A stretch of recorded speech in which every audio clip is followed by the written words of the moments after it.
Recebo em nossos estúdios o líder do governo na Assembleia Legislativa, o deputado Astério Moreira, presidente do PEN, o Partido Ecológico Nacional, e que tem uma peculiaridade, o deputado Astério. Eu conversava aqui com ele ainda há pouco, nos bastidores, e ele me dizia o seguinte: Alain, eu sempre faço questão de entrar na Assembleia Legislativa pela porta da frente, pela entrada principal, subindo as escadarias da Assembleia. Eu quero conversar com as pessoas, às vezes uma senhora, um rapaz, um pai de família, uma mãe de família. Alguns deputados preferem já entrar direto pelo estacionamento. Eu gosto de entrar ali pela frente da Assembleia. Tem que dar o exemplo, né, deputado? Principalmente agora como líder do governo. Boa noite. Boa noite, Alain. Tudo bem? É verdade. Durante a campanha, né, eu comentava muito nas reuniões e de que eu, se fosse eleito, eu entraria, né, ali pela porta da frente, porque eu acho que não, porque é assim, não estou criticando quem entra faz pelo estacionamento, porque é um procedimento até correto e seguro, né? Mas eu assumi esse compromisso, né? Durante a campanha, eu falei, ó, se eu ganhar a eleição, eu vou entrar ali pela porta da frente, vou sair pela porta da frente. Então, eu tenho esse hábito ali de estar ali pela frente, de conversar com um, de ser abordado por pessoas. Mas tem deputado que não gosta de chegar ali na frente, de ser muito abordado pelos populares, né, deputado? Tem um ou outro que não gosta, né? Na verdade, não é que gosta, é que a pressão também é grande. Agora, como eu vim da Câmara, eu vim da Câmara Municipal e lá na Câmara não tem negócio de estacionamento. Verdade. Você entra pela porta e já sai conversando com todo mundo. Então, eu acho que esse hábito também ali de ter sido vereador na capital por 2 mandatos, e aí sempre saí, conversei muito. Eu sou de conversar, de andar em supermercado, qualquer lugar eu estou. Isso é importante, as pessoas precisam ver o seu parlamentar, o seu representante. Deputado, o senhor está agora exercendo uma função muito importante, que é a liderança do governo. Foi confirmada, né, na nossa última entrevista, foi confirmada tudo que estava sendo aquele prognóstico, tudo que estava sendo programado, como nós falamos na entrevista anterior. Como é que tem sido esses primeiros dias? Alain, eu estou feliz, é um novo momento na minha vida, né, porque eu preciso trabalhar mais. Eu já trabalho muito, mas agora mergulhei mesmo nesse trabalho. Eu tenho que estar a par de tudo que acontece no governo, de todos os projetos, de todos os problemas, de todas as crises, de todas as situações. Eu preciso estudar profundamente para estar preparado. Então, para mim tem sido assim uma dedicação muito grande, né? E um motivo até de orgulho de estar na Assembleia Legislativa como o líder do governo. E a gente tem já iniciado os debates, né? Já com a oposição, no nível que eu até disse para você no programa que eu manteria um bom nível. Verdade. E a gente tem conseguido isso, graças a Deus. Percebi pelos primeiros debates entre o senhor e o deputado Rocha, um nível mais elevado. Agora, os deputados se reuniram em uma missão em Brasília, deputado Elson Santiago, deputado Major Rocha, deputado Walter Prado, que é o presidente da Comissão de Direitos Humanos. Moisés Diniz também. Deputado Moisés Diniz. Foram esses 4 apenas? Foram, que eu me lembro, sim. Para, junto com os deputados federais em Brasília, a Comissão de Assuntos de Relações Exteriores do Brasil, tentarem uma solução para este problema que vivemos hoje ali em Cobija, ali na região do Pando. O problema seríssimo com os presos brasileiros e os últimos acontecimentos. São os estudantes brasileiros também na Bolívia, em Cochabamba, em Santa Cruz.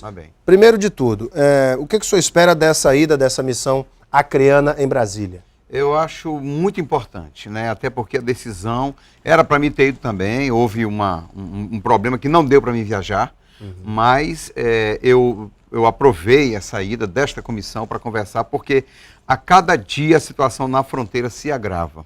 Se agrava com maus tratos, com a corrupção desenfreada, com a extorsão, com assassinatos, né? Com humilhações. Está acontecendo de tudo na Bolívia com brasileiros, turistas, estudantes, profissionais que trabalham naquele país. E nós lamentamos, porque a gente sabe que o governo Evo Morales poderia, né, porque uma decisão de governo, ela chega um momento do processo que ele não tem como segurar mais. Verdade. Porque ele já colocou aquilo. Então ele poderia muito bem fazer gestos para o povo brasileiro, para os brasileiros na Bolívia, gestos de bondade, né, de pelo menos de boa convivência. Isso se estenderia à população, às autoridades, mas não, ele procura hostilizar, e essa hostilização ela já está sendo também feita pela própria população, o que é muito ruim para as relações que a gente tem fraternas, né? Eu conversei na semana passada aqui com a deputada federal Perpétua Almeida, que é justamente a presidente da Comissão de Relações Exteriores da Câmara Federal.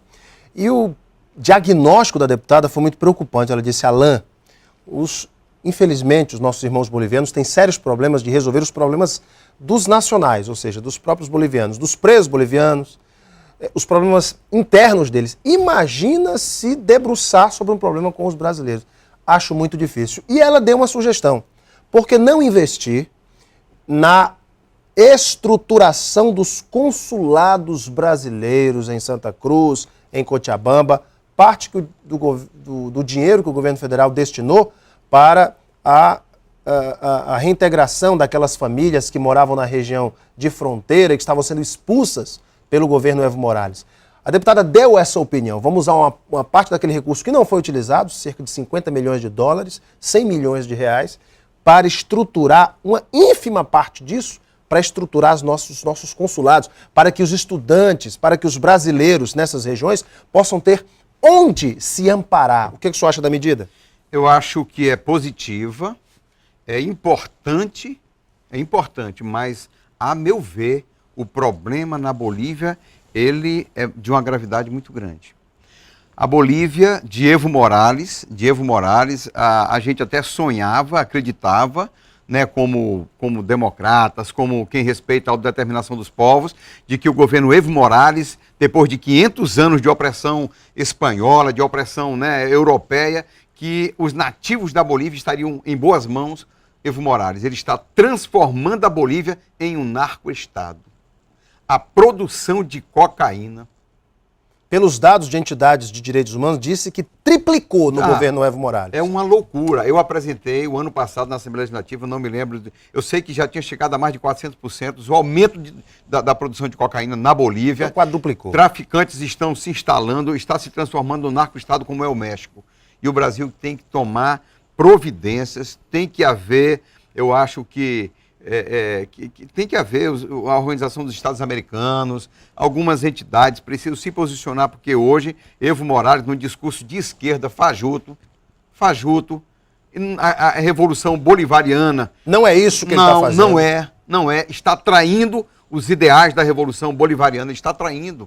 Por quê? Porque está se juntando a traficante, está fazendo como as Farc. Isso é inaceitável. Alguns cientistas políticos dizem que se Simão Bolívar tivesse no túmulo, se remexia todinho com o que o Evo Morales está fazendo na Bolívia. Um absurdo. Então, o esqueleto se move todinho. As medidas precisam ser tomadas, são mais sérias.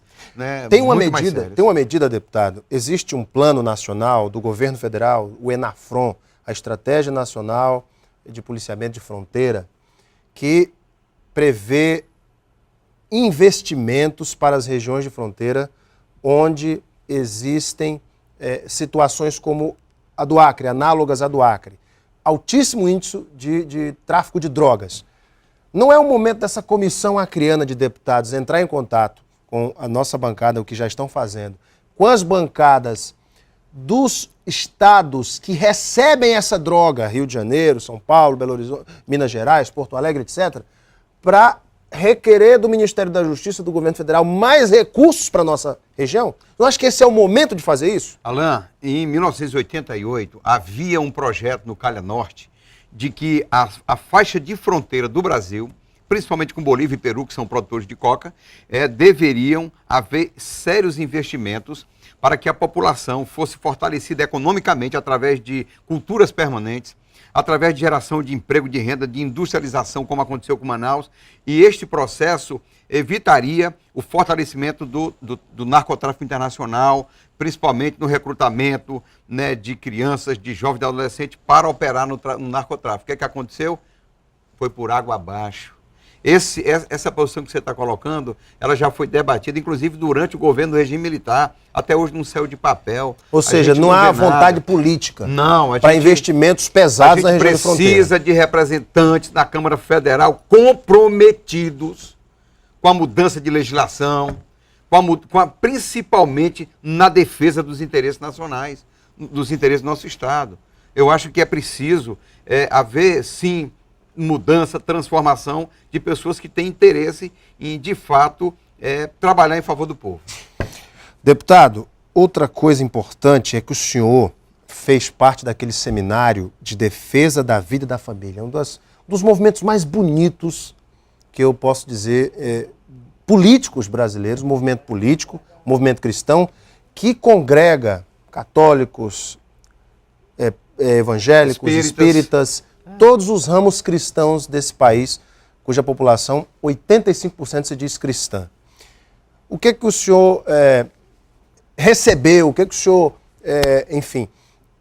viu de importante neste movimento, neste fórum que aconteceu na semana passada? Eu gostei muito, eu participei lá na abertura, na Igreja do Bosque, também estive lá na Igreja Renovada, onde foi debatido, os palestrantes trouxeram muitas informações de processos que, inclusive, a gente já viveu aqui no Acre, que hoje nós temos uma bancada, graças a Deus, uma bancada evangélica, uma bancada católica, que trabalha juntos em defesa da vida, da família, em defesa de leis que, de fato, resguardem a família, protejam a família, porque, Alain, famílias curadas, sociedade curada.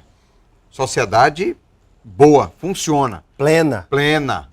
Corações convertidos, famílias curadas, para começar. E uma família curada tem uma sociedade sadia, tem uma sociedade ordeira, que respeita a lei, jovens que sonham com crescimento espiritual, profissional, cultural, há um progresso. É o que a ex-ministra Marina chama de círculo virtuoso. As virtudes de uma sociedade que foca na família. O maior problema de hoje, Alain, são as famílias, que estão desestruturadas, desagregadas. Aí o pai está enfermo no alcoolismo, o filho e o pai estão usando droga junto, a mãe é alcoólatra, é briga, é a delegacia lá. O Acre, segundo dados da Vara de Família, está entre as capitais onde a violência doméstica predomina. Me parece que é a terceira capital. Rio Branco é a terceira capital. É uma vergonha. E o seu partido, o PEN? A gente sempre conversa com deputados, com seus colegas, com amigos que fazem análise política, e existe aí uma previsão de que o PEN deva perder alguns desses 7 deputados que hoje fazem parte do partido. Ganhar mais. Pois é, mas aí eles estão dizendo, olha, mas... Eu convidei a deputada Marileide, deputado Chico Riga, estou convidando. Já estão aí, eu quero falar desses dois. Mas para 2014, pode ser que um ou outro procure uma nova legenda, porque é muito difícil eleger todo mundo. Claro, alguns vão para federal, como o senhor já citou que existe essa possibilidade, mas como é que o senhor tem conversado com os membros do seu partido sobre o futuro deles? Olha, bom, a primeira preocupação agora é formar o partido em todo o interior, né? Nós já estamos o senhor está montando diretórios? Sim, montando o diretório com a participação dos 7 deputados, é bom lembrar, em Chapuri, em Capixaba, Cruzeiro do Sul, Mâncio Lima, Sena Madureira, Mané Urbano. Então, a nossa ideia agora é fortalecer o partido. Essa é a principal. Segundo ponto, trazer Marileide e Chico Riga. O segundo ponto é trabalhar a formação de uma chapa única, de chapa própria. Certo. Como fez o PCdoB. Perfeito. PCdoB. Até porque a gente está analisando, Ana, que nas eleições de 2010, cada eleição é uma eleição diferente. Né? Sempre é uma eleição diferente. Em 2010, o número de partidos era X. Em 2014 é Y. Aumentou. Então, cada partido desse deve eleger 1, 2, 3, 4, 5, 8. Depende das coligações. Aí nós vamos aguardar até o final de setembro, que encerra o prazo para as mudanças na legislação eleitoral. Nós vamos ver o que é que vai ter coligação proporcional, não vai haver coligação proporcional, o que é que vai acontecer nessa reforma política do Brasil. Se sai ou se não sai? Na verdade, a reforma política já vem sendo feita ao longo de muitos anos, né? Só que aos poucos. É bem a conta-gotas. Conta-gotas. A conta-gotas, mas ela a cada ano muda um pouco. O mandato agora é do partido, acontece isso e aquilo e tal. Então, nós estamos aguardando a legislação eleitoral, a movimentação dos partidos no campo democrático da Frente Popular, para ver o nosso posicionamento. Se algum parlamentar decidir, por conveniência dele própria, que o PEN, não há espaço no PEN, nós estamos prontos para liberar esse parlamentar para ele escolher o caminho que ele quiser. Sem requerer o mandato. Sem requerer o mandato. Isso aí, Muito bem. aí é Conversa. Pacífico. Pacífico. Gente, conversei aqui com o líder do governo na Assembleia Legislativa, o deputado Astério Moreira, presidente do Partido Ecológico Nacional no Acre. Deputado, Posso lhe fazer uma pergunta? Pode fazer, deputado. Bom, está na internet, está nas ruas, nos bares. Agora o senhor nas virou igrejas. jornalista aqui. Eu vou entrevistar o Alan agora. Essa suposta candidatura de deputado federal procede? Estamos sonhando. Estamos sonhando, deputado. Você está vendo? Fique atento, fique ligado na política. Vamos fazer que nem os senhores Excelente agora. nome. Tá bom, Nome novo. tá bom, deputado. Obrigado. Deputado, irmão. muito obrigado, viu? Deus abençoe. Sucesso para o senhor. Daqui a pouco nós voltamos para a sequência do Gazeta Entrevista. Até já.